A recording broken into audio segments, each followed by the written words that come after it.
भारत को पहली बार या किसी भारतीय वैज्ञानिक को पहली बार नोबेल प्राइज़ ब्रिटिश का जब शासन था उस समय मिला था और रमन इफ़ेक्ट की खोज के लिए सीवी रमन को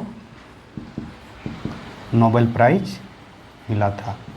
तो साइंस में नोबेल प्राइज़ केवल सीवी रमन को ही मिला था, किसी भारतीय को। बाकी जितने सारे भारतीय थे वो विदेशों में काम कर रहे थे, जैसे हरगोविंद खुराना, सुब्रमण्यम चंद्रशेखर, इन सारे वैज्ञानिक थे वो भारतीय मूल के वैज्ञानिक थे, वो विदेशों में काम कर रहे थे।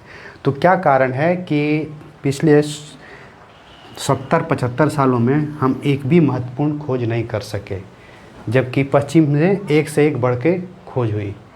तो सबसे पहला कारण है कि लकीर का फ़कीर हो जाना।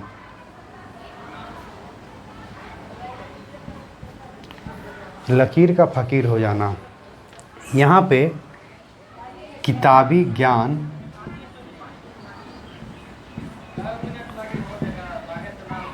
पर ज़्यादा जोर दिया जाता है बजाय प्रश्न पूछने के या खोज के और स्वतंत्र चिंतन के। तो सबसे पहला कारण यही है कि हम इस कारण से खोज नहीं कर सके कि यहाँ किताबी ज्ञान पे या एग्ज़ाम पास करना, किताबी ज्ञान को सीखना, इस पे ज़्यादा जोर दिया जाता है बजाय स्वतंत्र रूप से चिंतन के और कुछ मौलिक अनुसंधान के। दूसरा कारण है कि धर्म व अध्यात्म का ज़्यादा प्रभाव। धर्म क्या सिखाता है? किसी चीज़ पर अंधविश्वास करना, उसको बिना जांचे और परखे, जबकि जांचना, परखना, नापना, तोलना ये विज्ञान का मूलभूत सिद्धांत है। बिना जांचे परखे कोई नई चीज़ का आविष्कार नहीं किया जा सकता। तीसरा, केवल पैसा ही महत्वपूर्ण हो जाना।